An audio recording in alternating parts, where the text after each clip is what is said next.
ನಮಸ್ಕಾರ. ಬೀದರ್ ನ್ಯೂಸ್ ರೌಂಡಪ್ಗೆ ಸ್ವಾಗತ. ನಾನು ಹನುಮಂತ್ ದೇಶ್ಮುಖ್. ಬನ್ನಿ ಕ್ವಿಕ್ ಆಗಿ ನೋಡೋಣ ಬೀದರ್ ಜಿಲ್ಲೆ ಮತ್ತು ಜಿಲ್ಲೆಗೆ ಸಂಬಂಧಪಟ್ಟಂತ ಇಂದಿನ ಪ್ರಮುಖ ಸುದ್ದಿಗಳನ್ನ.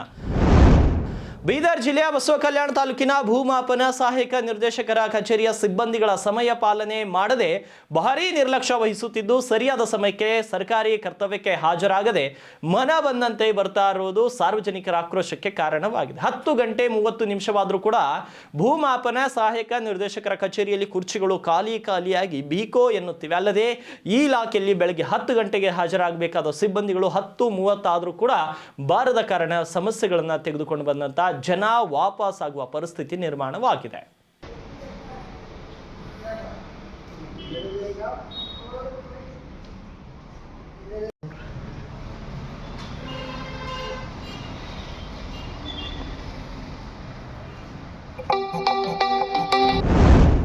ಲೋಕನಾಯಕ ಮಾಜಿ ಸಚಿವರಾದ ಭೀಮಣ್ಣ ಖಂಡ್ರೆ ಅವರ ಆರೋಗ್ಯದ ಕುರಿತು ಹರಿದಾಡುತ್ತಿರುವಂತಹ ಸುಳ್ಳು ಸುದ್ದಿಗಳಿಗೆ ಸಾರ್ವಜನಿಕರು ಕಿವಿ ಕೊಡಬಾರದು ಅಂತ ಸಚಿವ ಈಶ್ವರ್ ಖಂಡ್ರೆ ಅವರು ಮನವಿಯನ್ನ ಮಾಡಿದ್ದಾರೆ. ಭೀಮಣ್ಣ ಖಂಡ್ರೆ ಅವರ ಆರೋಗ್ಯ ಸ್ಥಿರವಾಗಿದ್ದು ಚೇತರಿಕೆ ಕಂಡು ಬಂದಿದೆ ಅಂತ ಅವರು ಸ್ಪಷ್ಟಪಡಿಸಿದ್ರು. ವೈದ್ಯರ ನಿಗಾದಲ್ಲಿ ಚಿಕಿತ್ಸೆ ಮುಂದುವರೆದಿದ್ದು ಯಾವುದೇ ಆತಂಕ ಪಡುವಂತಿಲ್ಲ ಎಂದು ತಿಳಿಸಿದ ಸಚಿವರು ಸಾಮಾಜಿಕ ಜಾಲತಾಣದಲ್ಲಿ ಹರಡುತ್ತಿರುವಂತಹ ಅಸತ್ಯ ಮಾಹಿತಿಯಿಂದ ಗೊಂದಲ ಸೃಷ್ಟಿಯಾಗುತ್ತಿದೆ ಅಂತ ತಿಳಿಸಿದ್ರು. ಹಾಗಾಗಿ ಸಾಮಾಜಿಕ ಜಾಲತಾಣದಲ್ಲಿ ಹರಿದಾಡುತ್ತಿರುವಂತಹ ಸುಳ್ಳು ಸುದ್ದಿಗಳಿಗೆ ಕಿವಿ ಕೊಡದಂತೆ ತಿಳಿಸಿದ್ದಾರೆ. ನಮ್ಮ ತಂದೆಯವರಾದಂಥ ಶತಾಯುಷಿಗಳಾದ ಪೂಜ್ಯ ಭೀಮಣ್ಣ ಖಂಡ್ರೆ ಅವರ ಆರೋಗ್ಯ ಸ್ಥಿರವಾಗಿದೆ. ಕೆಲವರು ಸಾಮಾಜಿಕ ಜಾಲತಾಣಗಳಲ್ಲಿ ಸುಳ್ಳು ಸುದ್ದಿ ಹಬ್ಬಿಸ್ತಾ ಇರ್ತಕ್ಕಂಥದ್ದು ಅಥವಾ ಬರ್ತಾಕಿರ್ತಕ್ಕಂಥದ್ದು, ಅದಕ್ಕೆ ಯಾರೂ ಕಿವಿಗೊಡಬಾರ್ದು ಅಂತೇಳಿ ಹೇಳಿ ಅವರ ಅಭಿಮಾನಿಗಳಿಗೆ ಎಲ್ಲರಿಗೂ ನಾನು ಮನವಿ ಮಾಡ್ತಾ ಇದ್ದೇನೆ. ಅವರಿಗೆ ಒಂದು ವಾರದ ಕೆಳಗಡೆ ಅವರ ವಯೋಸಹಜ ಕಾಯಿಲೆಯಿಂದ ಅವರಿಗೆ ಆಸ್ಪತ್ರೆಯಲ್ಲಿ ದಾಖಲು ಮಾಡಲಾಗಿತ್ತು.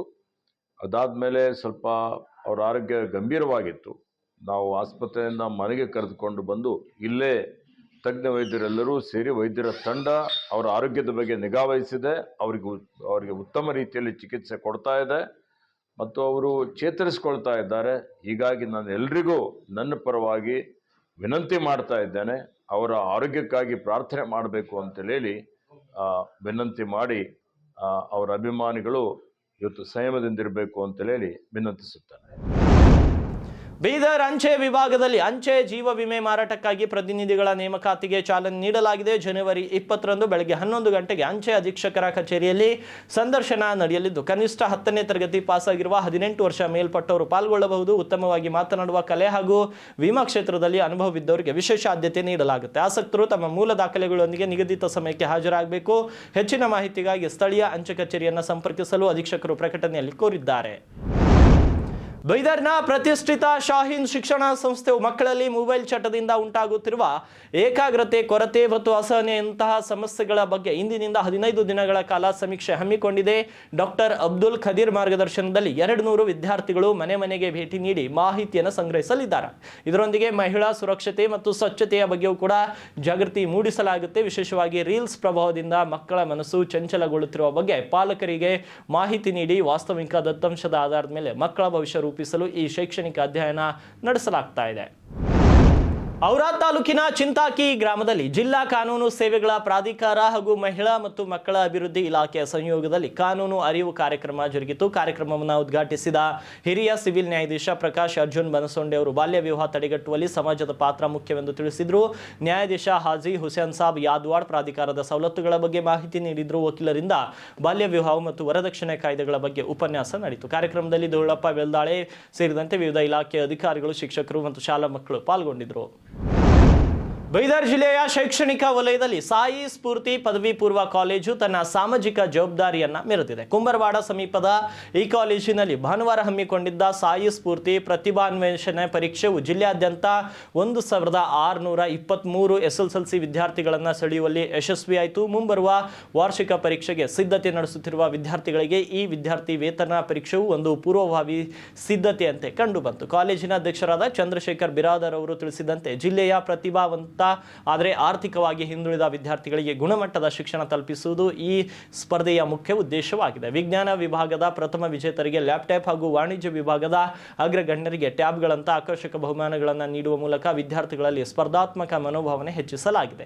ಕೇವಲ ಬಹುಮಾನಗಳು ಅಷ್ಟೇ ಅಲ್ಲದೆ ಶೈಕ್ಷಣಿಕ ರಿಯಾಯಿತಿಯ ಮೂಲಕವೂ ಕೂಡ ಕಾಲೇಜು ನೆರವಿಗೆ ನಿಂತಿದೆ. ಮೊದಲ 20 ಸ್ಥಾನ ಪಡೆದವರಿಗೆ ಉಚಿತ ಶಿಕ್ಷಣ ಹಾಗೂ ಮುಂದಿನ 80 ವಿದ್ಯಾರ್ಥಿಗಳಿಗೆ ಗಣನೀಯ ಶುಲ್ಕ ರಿಯಾಯಿತಿ ನೀಡುವುದಾಗಿ ಘೋಷಿಸಲಾಗಿದೆ. ಶೀಘ್ರದಲ್ಲೇ ಫಲಿತಾಂಶ ಪ್ರಕಟವಾಗಲಿದ್ದು ಅರ್ಹ ವಿದ್ಯಾರ್ಥಿಗಳಿಗೆ ವೇದಿಕೆ ಸಿದ್ಧವಾಗಿದೆ. ಈ ಕಾರ್ಯಕ್ರಮದಲ್ಲಿ ಕಾಲೇಜಿನ ಸಂಸ್ಥಾ ಬೋಧಕ ಹಾಗೂ ಬೋಧಕೇತರ ಸಿಬ್ಬಂದಿ ವರ್ಗವು ಸಕ್ರಿಯವಾಗಿ ಪಾಲ್ಗೊಂಡು ಪರೀಕ್ಷೆಯನ್ನು ಯಶಸ್ವಿಗೊಳಿಸಿದರು. ಹಾಸನ ಜಿಲ್ಲೆಯ ಸಕಲೇಶಪುರ ತಾಲೂಕು ಮುಗ್ಲಿ ಗ್ರಾಮದಲ್ಲಿಂದು ಕಾಡಾನೆ ದಾಳಿಗೆ 40 ವರ್ಷದ ಮಹಿಳೆ ಮೃತಪಟ್ಟಿದ್ದು, ಅರಣ್ಯ, ಜೀವಿಶಾಸ್ತ್ರ ಮತ್ತು ಪರಿಸರ ಹಾಗೂ ಬೀದರ್ ಜಿಲ್ಲಾ ಉಸ್ತುವಾರಿ ಸಚಿವರಾಗಿರುವಂತಹ ಈಶ್ವರ್ ಬಿ ಖಂಡ್ರೆ ಅವರು ತೀವ್ರ ಶೋಕವನ್ನ ವ್ಯಕ್ತಪಡಿಸಿದರು. ಕೂಡಲೇ ಸ್ಥಳಕ್ಕೆ ಧಾವಿಸಿ ಆನೆಯನ್ನ ಮರಳಿ ಕಾಡಿಗೆ ಮರಳಿಸಲು ಅಥವಾ ಆನೆ ಸೆರೆಗೆ ಅಗತ್ಯ ಕ್ರಮ ಕೈಗೊಳ್ಳುವಂತೆ ವನ್ಯಜೀವಿ ವಿಭಾಗದ ಹಿರಿಯ ಅಧಿಕಾರಿಗಳಿಗೆ ಸೂಚಿಸಿರುವಂತಹ ಅವರು ಕೂಡಲೇ ಸ್ಥಳಕ್ಕೆ ತೆರಳಿ ಪರಿಸ್ಥಿತಿ ನಿಭಾಯಿಸುವಂತೆ ಹಾಸನ ಮುಖ್ಯ ಅರಣ್ಯ ಸಂರಕ್ಷಣಾಧಿಕಾರಿ ಹಾಗೂ ಉಪ ಅರಣ್ಯ ಸಂರಕ್ಷಣಾಧಿಕಾರಿಗಳಿಗೆ ಸೂಚನೆಯನ್ನ ನೀಡಿದ್ದಾರೆ.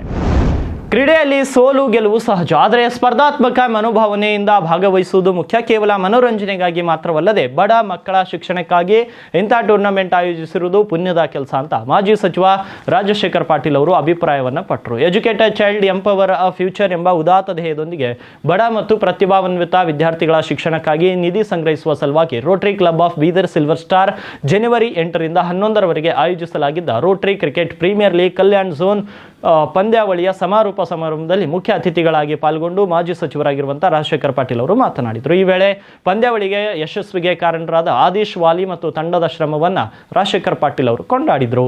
ಈ ಒಂದು ಟೂರ್ನಮೆಂಟ್ನಲ್ಲಿ ತಾವೆಲ್ಲರೂ ಕೂಡ ಪಾರ್ಟಿಸಿಪೇಟ್ ಆಗಿದ್ರಿ. ನಿಜವಾಗಲೂ ಬಹಳ ಸಂತೋಷ ಅನಿಸ್ತಾ ಇದೆ.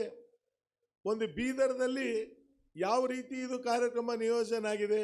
ಈ ರೋಟರಿ ಕ್ಲಬ್ ಹೋದಿದ್ರಲ್ಲಿ ಕೂಡ ಭಾಳ ಒಳ್ಳೆ ರೀತಿಯಿಂದ ಕಾರ್ಯನಿರ್ವಹಣೆ ಮಾಡ್ತಾ ಇದ್ದಾರೆ. ಇವತ್ತು ಕೂಡ ಇದು ಬಡ ಮಕ್ಕಳ ಸಲುವಾಗಿ ಒಂದೇನೋ ವಿಷನ್ ಇಟ್ಕೊಂಡು ತಾವು ಮಾಡ್ತಾ ಇದ್ರಿ.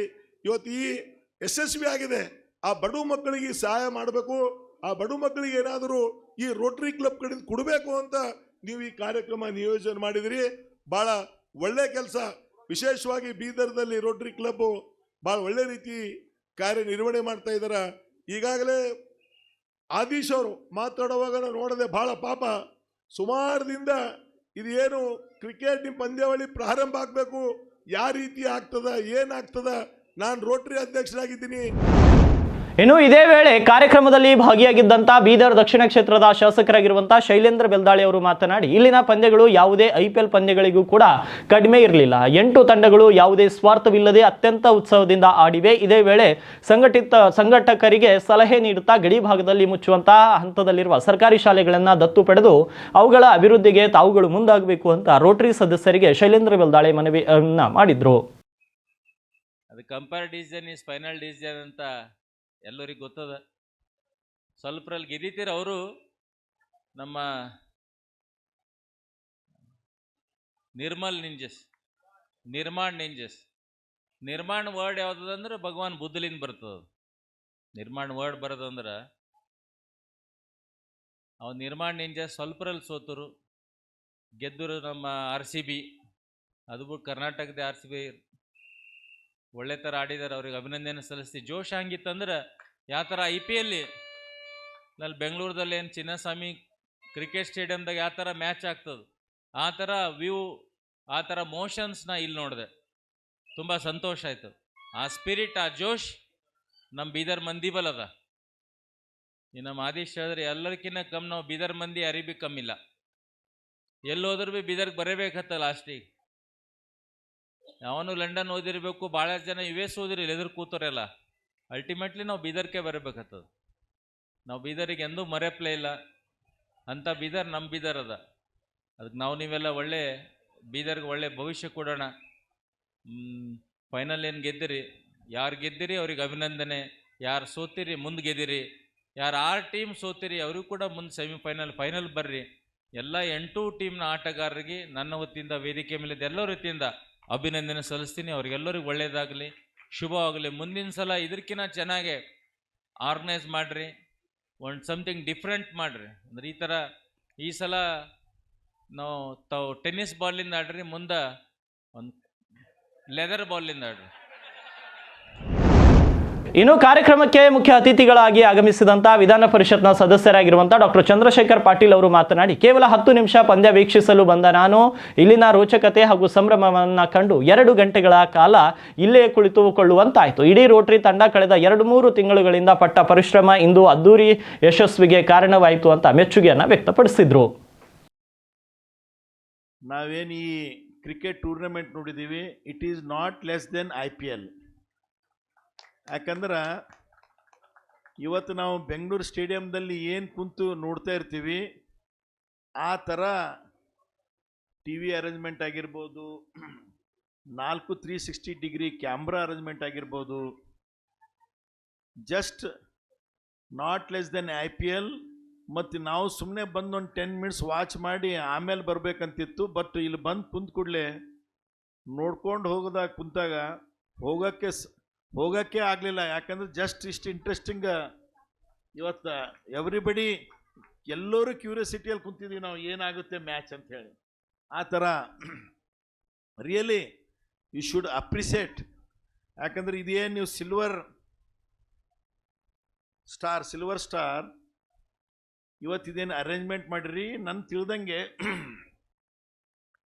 ಇದು ಇಡೀ ಬೀದರ್ ಡಿಸ್ಟಿಕ್ನಲ್ಲೇ ಕ್ರೀಮ್ 70 ಅನ್ನುತ್ತೆ ನನಗೆ. ಇನ್ನು ಕ್ಲಬ್ನ ಅಧ್ಯಕ್ಷ ಆದೇಶ್ ಆರ್ ವಾಲಿ ಅವರು ಮಾತನಾಡಿ, ನಾವು ಎಷ್ಟೇ ದೂರ ಹೋದರೂ ನಮ್ಮ ನೆಲವನ್ನ ಬಿಡಬಾರದು. ಬೀದರ್ ಜಿಲ್ಲೆ ಹಿಂದುಳಿದ ಜಿಲ್ಲೆ ಅಲ್ಲ, ಅದು ಅಭಿವೃದ್ಧಿ ಹೊಂದುತ್ತಿರುವ ಜಿಲ್ಲೆ. ನಾವು ಸಾಮಾಜಿಕ ಕಳಕಳಿಯೊಂದಿಗೆ ಎಲ್ಲರ ಸಹಕಾರ, ಆಟಗಾರರ ಸಹಕಾರ ಮತ್ತು ತಂಡದ ಮಾಲೀಕರು, ಪ್ರಾಯೋಜಕರು, ಬೆಂಬಲಿಗರು ಸೇರಿದಂತೆ ವಿವಿಧ ವಿಭಾಗಗಳಿಂದ ಬೆಂಬಲ ಮತ್ತು ಸಹಕಾರದಿಂದ ಈ ಲೀಗ್ ಸಾಧ್ಯವಾಗಿದೆ. ನಿಮ್ಮ ಸಹಕಾರ ಇದೇ ರೀತಿ ಮುಂದುವರೆದರೆ ಮತ್ತೆ ದೊಡ್ಡ ಮಟ್ಟದ ಲೀಗ್ ಆಯೋಜನೆ ಮಾಡೋಣ ಎಂದರು. ಇದೇ ನಂತರ ಮಾತನಾಡಿದಂಥ ಕ್ಲಬ್ ಕಾರ್ಯದರ್ಶಿ ಕಿರಣ್ ಸ್ಯಾಮುವಲ್ ಅವರು ವಿವಿಧ ಪ್ರಾಯೋಜಕರ ಹಾಗೂ ಆಟಗಾರರ ಮತ್ತು ತಂಡದ ಮಾಲೀಕರ ಸಹಕಾರದೊಂದಿಗೆ ಬಡ ಮಕ್ಕಳ ವಿದ್ಯಾನಿಧಿಗಾಗಿ ಸುಮಾರು 25 ಲಕ್ಷ ರೂಪಾಯಿ ದೇಣಿಗೆ ಸಂಗ್ರಹಿಸಲಾಗಿದ್ದು, ನಮ್ಮ ತಂಡದ ಒಗ್ಗಟ್ಟಿನ ಕಾರ್ಯದಿಂದ ಅದ್ಭುತವಾಗಿ ಲೀಗ್ ಆಯೋಜನೆ ಯಶಸ್ವಿಯಾಯಿತು ಅಂತ ತಿಳಿಸಿದ್ದಾರೆ. ದೇ ಕಾಲ್ ಬೀದರ್ ಹಿಂದುಳಿದ ವರ್ಗ ಅಂತಾರೆ, ಹಿಂದುಳಿದ ಜನ ಅಂತಾರೆ, ಹಳೆ ಜನ ಅಂತಾರೆ, ಗಡಿ ಭಾಗ ಅಂತಾರೆ. ಯಾಕಂತಾರೆ ಗೊತ್ತಿಲ್ಲ. ನಮ್ಮ ಸರ್ಕಾರದಿಂದ ಎಲ್ಲ ಪ್ರತಿನಿಧಿಗಳು ಇಲ್ಲಿದ್ದಾರೆ, KCAದು ಪ್ರತಿನಿಧಿ ಇದ್ದಾರೆ. ಅವರಿಗೆ ನಾನು ಹೇಳಕ್ಕೆ ಬಯಸುತ್ತೇನೆ, ಈ ಥರ ನಾವು ಕಾಸ್ ಮಾಡ್ತಾ ಇದ್ದೀವಿ. ಎದಕ್ಕಂದರೆ ನಮ್ಮ ಎಲ್ಲ ಮಕ್ಕಳು ಇಲ್ಲಿಂದ ಓದಿ ಬೇರೆ ಬೇರೆ ಬೆಸ್ಟ್ ಕಾಲೇಜಸ್ಗೆ ಹೋಗಿ ಓದಿ ಮತ್ತೆ ಪುನಃ ಬೀದರ್ ಜಿಲ್ಲೆಗೆ ಬನ್ನಿ. ನಾವು ರೊಟೇರಿಯನ್ಸು ಎಲ್ಲ ಕಡೆ ಓದಿದ್ದೀವಿ, ನಾವು ಎಲ್ಲ ದೇಶ ವಿದೇಶ ಸುತ್ತಿದ್ದೀವಿ, ಆದರೂ ಸಹ ಮತ್ತೆ ಪುನಃ ಬೀದರ್ ಜಿಲ್ಲೆಗೆ ಬಂದಿದ್ದೀವಿ. ಎದಕ್ಕಂದರೆ ನಮ್ಮ ಬೀದರ್ ಜಿಲ್ಲೆ ಗಡಿ ಭಾಗ ಅಲ್ಲ, ಹಿಂದುಳಿದ ಭಾಗ ಅಲ್ಲ, ಹಿಂದುಳಿದ ಜಿಲ್ಲಾ ಅಲ್ಲ.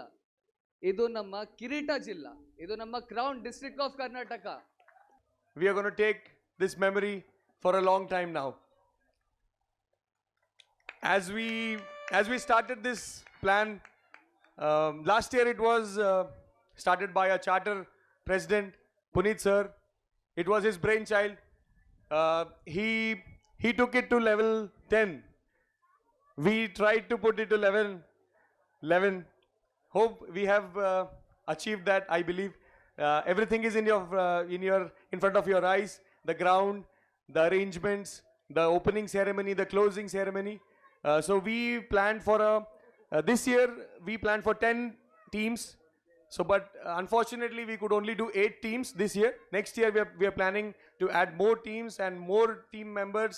And this is a perfect example of how the camaraderie and leadership shapes the whole team. Like how today, Nirman Ninjas, even though they lost a lot of wickets, but how the captain stood, our captain, President Adish Wali, stood his ground. Even though there were so many backlashes, there were so many concussions in the team, but he led the whole team as he was a man on a mission. So it was a great leadership from Rotarian Adish Wali, which leads us by example, and the next president should take it as an example and set the bar higher. So we had somewhere around 150 players registered this year. Last year it was 120. This year we turned it up to 150. Registrations were a lot of trouble because a lot of people were injured, a lot of people were not in town.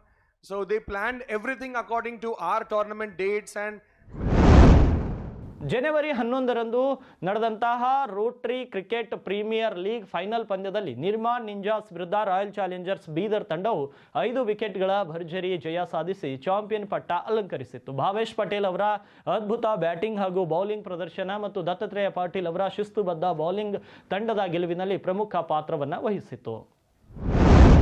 ಇವಾಗಿದ್ವು Bidar ಜಿಲ್ಲೆ ಮತ್ತು ಜಿಲ್ಲೆಗೆ ಸಂಬಂಧಪಟ್ಟಂತ ಇಂದಿನ ಪ್ರಮುಖ ಸುದ್ದಿಗಳು. ಮತ್ತೆ ಭೇಟಿಯಾಗ್ತೀನಿ ಮತ್ತೊಂದು news ಬುಲೆಟಿನ್ನಲ್ಲಿ.